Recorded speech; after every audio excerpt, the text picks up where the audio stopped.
E na Violent Nature tem sido um dos filmes de terror mais falados desse ano, seja pela brutalidade sangrenta nas suas cenas ou porque ele apresenta uma proposta muito diferente do que geralmente a gente vê em filmes de slasher por aí. Tá, e afinal de contas, por que ele é tão diferentão assim? Simplesmente porque ele muda a abordagem dele. Nós não vemos a história a partir do ponto de vista das vítimas, e sim a partir do ponto de vista do assassino, seguindo os seus passos ali lentamente atrás de cada uma de suas vítimas. Mas para falar sobre esse filme, nós vamos fazer igualzinho os psicopatas de filme slasher. A gente vai dividir tudo em pedacinhos, beleza? Vocês entenderam, né? Então primeiro vamos falar sobre a obra em si, a história, detalhes de produção, depois a gente fala um pouquinho sobre esses quesitos que deixam o filme realmente sendo como algo diferencial, e a gente vai encerrar dando uma explicação do final e o que eu identifiquei por trás da história, logicamente a partir do meu entendimento, então pode ser que eu mude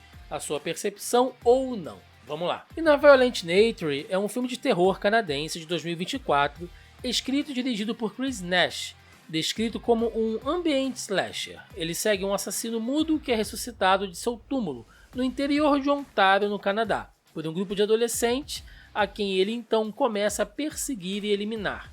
Ele foi lançado na edição 2024 do Festival de Cinema de Sundance, como parte do programa Midnight, destinado a promover filmes independentes de terror e suspense. Mas ele só veio a ganhar força realmente quando ele começou a ser distribuído em algumas poucas salas de cinema nos Estados Unidos e começaram a haver relatos de pessoas que estavam passando mal durante as sessões, gente que estava até vomitando pela brutalidade das cenas. E vocês sabem que para filme de terror não existe marketing melhor do que esse, né? Mas enfim, o filme realmente fala só a história de um cara doidão que sai pelo meio do mato matando as pessoas? Não, tem coisa por trás disso aí. Durante uma cena em que um grupo de jovens está bebendo em volta de uma fogueira, é contada a história do jovem Johnny, um garoto que morreu após cair de uma torre de bombeiros há mais de 10 anos atrás. E aí, só para a galera entender, só para contextualizar, essa região rural onde eles estão, essa região de mata, ela foi arrendada anos atrás por uma empresa madeireira que reuniu então muitos operários naquela região que estavam afastados de tudo.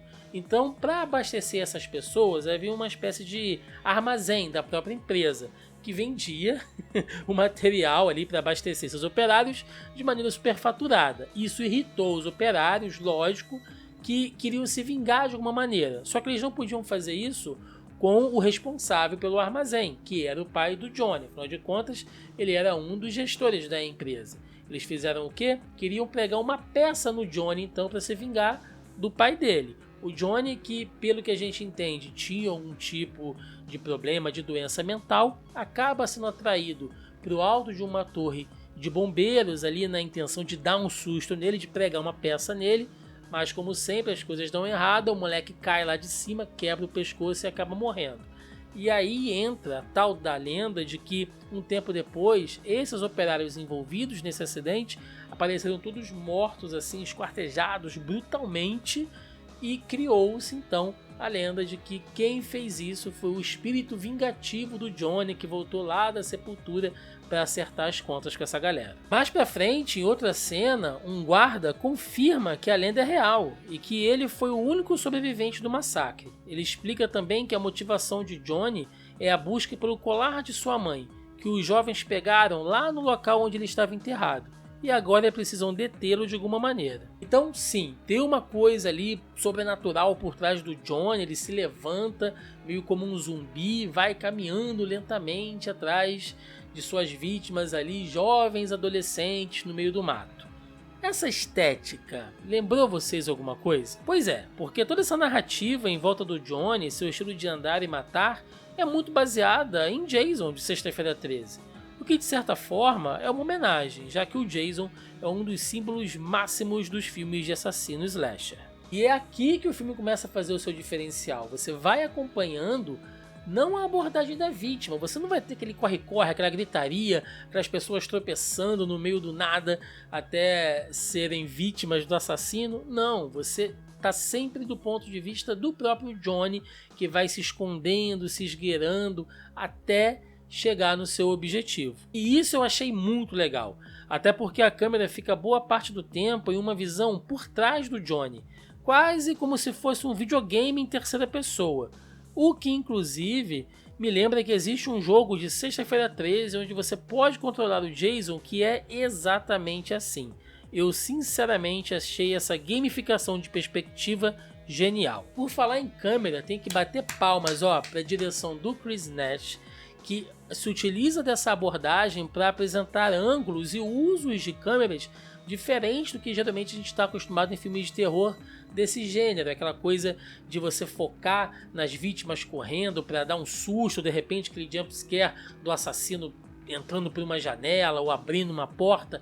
Aqui não, ele usa planos diferentes, usa até algumas cenas bem abertas, já que você não precisa focar nas vítimas. E lógico, né, a brutalidade de cada uma das execuções do Johnny são assim... A gente pode destacar aqui, logicamente, a gente está fazendo spoilers, né, fiquem avisados, a gente pode destacar aqui a morte da menina que está fazendo yoga na beira do lago, que quando começou a acontecer a coisa toda eu pensei, meu Deus do céu, o que eu tô vendo aqui?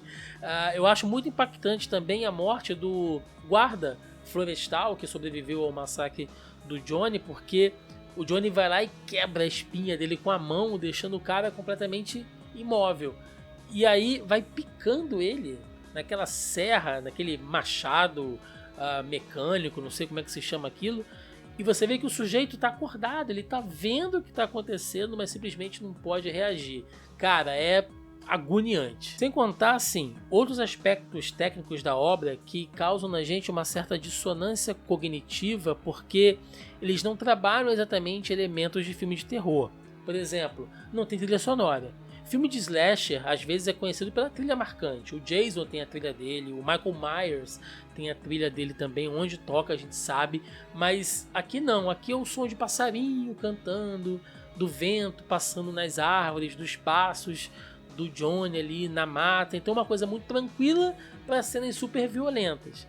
Ao mesmo tempo que você tem cenas acontecendo durante o dia, com borboleta passando, com um riacho límpido, assim. Não é um cenário de filme de terror, é uma coisa mais natural.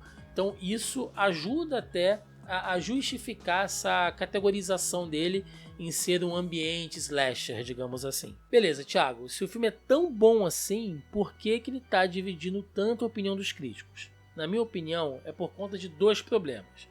O primeiro é justamente o que faz ele ser um diferencial, dessa coisa de você estar acompanhando o Johnny o tempo inteiro, passo a passo. Isso é bacana, isso dá um destaque para o filme? Dá. Só que é usado em excesso. Às vezes tem cenas de 2 e 3 minutos assim, só do Johnny andando, cara. Se isso fosse usado apenas uma vez para criar uma certa ambientação, para criar uma expectativa de você não saber exatamente o que ele vai fazer ou o que ele vai encontrar pela frente, beleza. Só que isso se repete várias vezes durante o filme, o que realmente deixa a narrativa muito maçante. O segundo problema está em relação aos coadjuvantes, porque como você não acompanha do ponto de vista das vítimas, você não sabe exatamente quem são aquelas pessoas, o que elas estão fazendo ali, nada disso importa. Você só acompanha o ponto de vista do Johnny. Então, meio que você não se importa com cada uma daquelas mortes.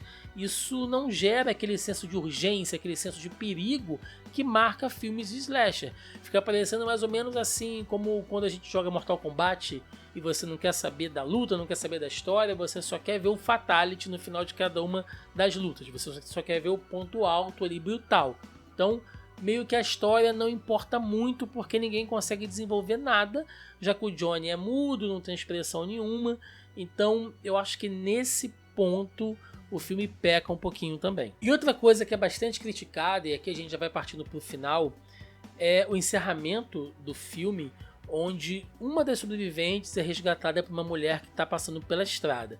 E aí, cara, tem uma cena super longa e lenta de um diálogo assim quase interminável. A mulher, pensando que a menina foi vítima de um animal selvagem, conta o caso do seu irmão, que também foi atacado por um urso, em uma região onde todos os animais agiam de maneira estranha e violenta, configurando uma espécie de comportamento incomum, mas não antinatural, já que às vezes a própria natureza pode ser brutal, mesmo sem nenhuma explicação. Então, sim, a cena é longa, é morosa, é meio chata, eu sei.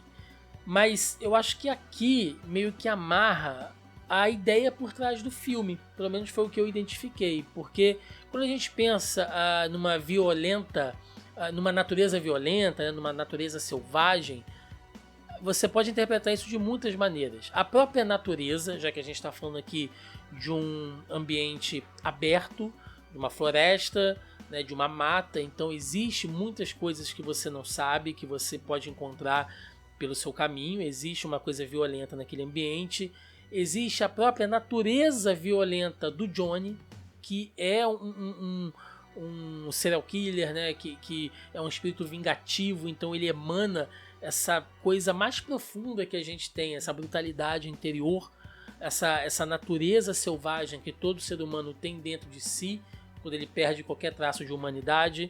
A gente pode falar também da própria natureza selvagem da morte do Johnny, né? De como pessoas movidas pelo ódio, pelo rancor, acabam com a vida de um garoto que não tem nada a ver, de um menino que tinha algum tipo de deficiência, porque talvez seja da natureza do ser humano ser cruel e violento também. Então, sabe, vocês entendem?